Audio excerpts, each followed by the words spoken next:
Amateur theater? Seriously, Rachel? I looked at my wife skeptically. She was holding out a flyer for the local theater studio Aurora Stage. Why not? You always said you acted in college productions, and I'm tired of seeing you just sitting on your phone every evening. I sighed. Indeed, in recent months, my life had become routine. Work at a construction company, evenings in front of the TV, weekends at the mall. A typical life of a 30-year-old American in Seattle's suburbs. By the way, Mom's involved there too, Rachel added casually. Says it really helps take her mind off the divorce. Amanda, my mother-in-law, had divorced a year ago. Honestly, I understood her. My father-in-law was quite a jerk. But since then, she'd become a frequent guest in our house, which sometimes felt overwhelming. Fine, I'll go to the audition, I agreed. Can't get any worse. The studio was located in a converted warehouse. Inside it smelled of coffee and old wood. The director, Mike, turned out to be an energetic man in his 50s. Oh, you must be Kevin, he shook my hand. Amanda said you'd come. I turned and saw my mother-in-law. In jeans and a loose blouse, she looked younger than her 45 years. Hi, Kevin, she smiled. Ready to shake off the rust? The audition turned out to be unexpectedly fun. Mike gave us paired dialogues, and Amanda and I performed them quite well. Excellent! Mike clapped his hands. You have amazing chemistry, exactly what we need for the new play. What play? I asked.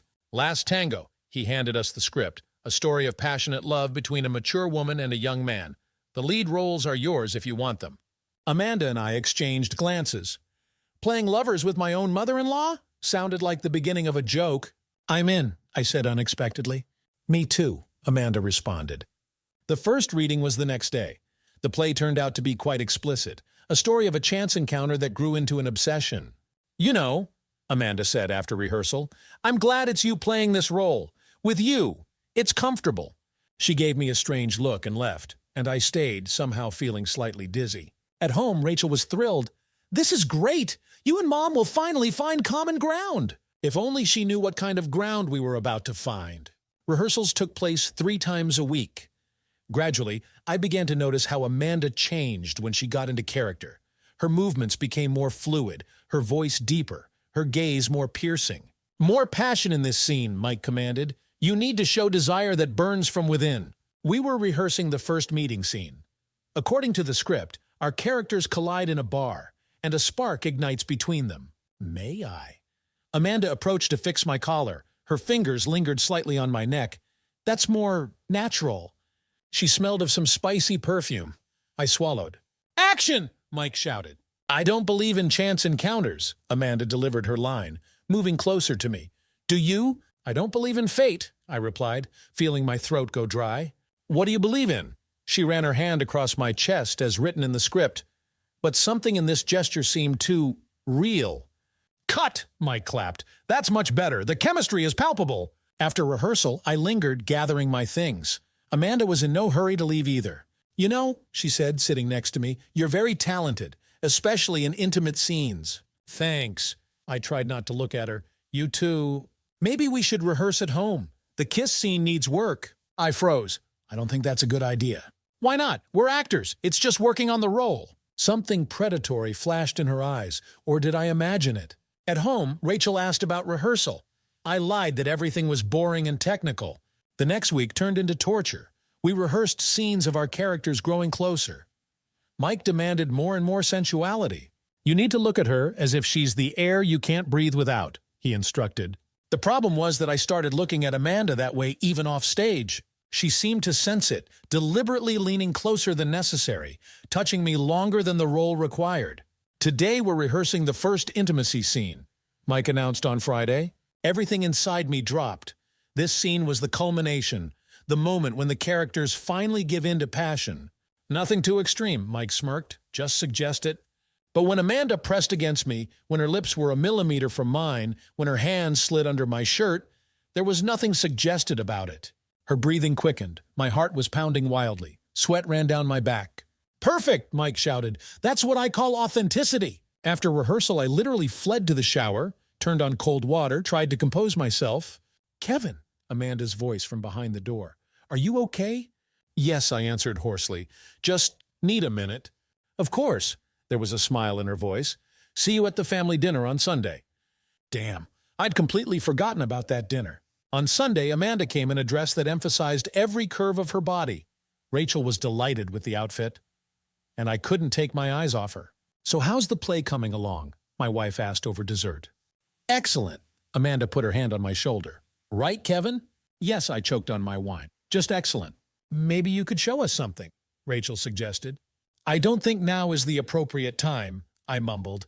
"Why not?" Amanda stood up. "Let's show them the meeting scene. It's quite innocent." I rose as if in a dream. We began to perform, but something was off. Every gesture, every look seemed too intimate for a family dinner. "God, how hot!" Rachel exclaimed. "You're so convincing." If only she knew how much. After the family dinner, something changed. Amanda became even more insistent. During rehearsals, she constantly found excuses for contact. "Let's run through the bedroom scene," she suggested one evening when almost everyone had left. "Maybe another time?" I started gathering my things. "Afraid?" She came up behind me. "It's just a role, Kevin, nothing personal." But her whisper suggested otherwise. We started rehearsing. According to the script, our characters were alone in her apartment for the first time. "Would you like some wine?" Amanda asked, fully in character. "No!" My voice trembled. "I want you!" It was a line from the play, but it sounded too sincere. She approached slowly. In the dim light of the theater spots, her eyes seemed black. "Prove it," she whispered, and I wasn't sure anymore if it was her character speaking or her. Our lips met. It was supposed to be a staged kiss, but something went wrong. Her hands tangled in my hair. Mine slid down her back. The kiss grew deeper, hotter. Mike's cough made us jump apart. "Great work, but maybe we should save something for the premiere." I drove home in a daze. My lips were burning. My head was foggy. The next day, Amanda sent a message. "Need to talk. Come to the cafe on 5th Avenue." I knew I shouldn't go, but I went. She was waiting at a back table. In a simple blouse and jeans, she looked younger than her years. "Yesterday," I began. "Was amazing," she interrupted. "And you know it." "This is wrong." "Why? Because I'm your wife's mother, or because you're afraid of your feelings?" "I love Rachel." "I'm not asking you to stop loving her." She covered my hand with hers. "I'm asking you to be honest with yourself." "What honesty are you talking about? This is madness." "No, madness is denying what's happening between us." Her fingers traced patterns on my palm. A shiver ran through my body. "It's just a role," I tried to pull away. "Really?" She leaned closer. "Then why is your heart racing?" That evening we kissed for real for the first time. No witnesses, no excuses, no role. Around the corner from the theater, in the shadow of trees. It was like falling into an abyss, a sweet, intoxicating, forbidden fall. I returned home late. Rachel was already asleep. I stood in the shower for a long time, trying to wash away Amanda's perfume, the guilt, the desire. At the next rehearsal, we performed better than ever. Mike was ecstatic. "Now that's passion. That's chemistry. It gives me goosebumps." If he only knew. Then the secret meetings began. In the rehearsal room after classes, in her car, in an empty parking lot. Quick, hungry kisses, ragged breathing, hands wandering over bodies. "We have to stop," I would say each time. "We should," she would agree, and kiss me again. One evening, when the passion became unbearable, we ended up in her apartment. Everything was like in a fog. Her skin smelled of vanilla. Her lips were so soft. That night, the line between acting and reality finally disappeared. After that night, everything changed. We continued meeting under the pretense of additional rehearsals. Each encounter was like a fire, dangerous, all-consuming, leaving behind ashes of guilt and fear. "Is something going on with you and Mom?" Rachel asked one day. "What do you mean?" I nearly dropped my coffee cup. "You're both acting strange. She constantly asks about you. You're always staying late at rehearsals." "Just the show coming up soon. We're working hard." "I hope that's all it is," she joked. I tried to smile, but it came out forced. People at the theater started talking too. Sarah, who played a supporting role, approached me one day. "You know, Kevin, you should be more careful. Walls have ears." "What do you mean?" "About you and Amanda. It's not my business, but people notice." I started to panic, suggested to Amanda we stop meeting. "Why?" She traced my cheek with her finger. We were in her dressing room. "Don't you enjoy our game?" "This isn't a game anymore, and you know it." "Then what is it?" "Madness. I can't sleep at night, can't look Rachel in the eye, can't stop thinking about you." "And I think about you." She kissed me. "Every minute." We almost got caught when Mike walked into the dressing room without knocking. Fortunately, we managed to jump apart. "Oh, you're here." He looked at us suspiciously. "Rehearsing?" "Yes." Amanda didn't even blink. "Difficult scene." "All scenes with you two are difficult," he smirked, "but the results are worth it." One day, after rehearsal, we couldn't control ourselves. Right in the hall, thinking everyone had left. "Kevin," her voice trembled, "I can't pretend anymore." "Neither can I." Her lips found mine. Her hands slid under my shirt. We forgot about everything. The sound of a fallen chair made us jump. Sarah stood in the doorway. "I forgot my bag," she mumbled and ran out. "Damn!" I grabbed my head. "She'll tell everyone!" "She won't." Amanda was calm. "I'll talk to her." "How can you be so cold-blooded?" "What choice do I have? I love you, even though it's wrong." Those words hit like lightning. We hadn't talked about love before. The next day, Sarah acted like she hadn't seen anything, but her looks said plenty. Then what I feared most happened. Rachel decided to come to rehearsal. "Want to see how you work?" she said. It was torture. Playing passionate love with Amanda in front of her daughter, my wife. Every look, every touch felt like betrayal. "Wow," Rachel said afterward. "It's so realistic. You look like you're really in love." Amanda laughed.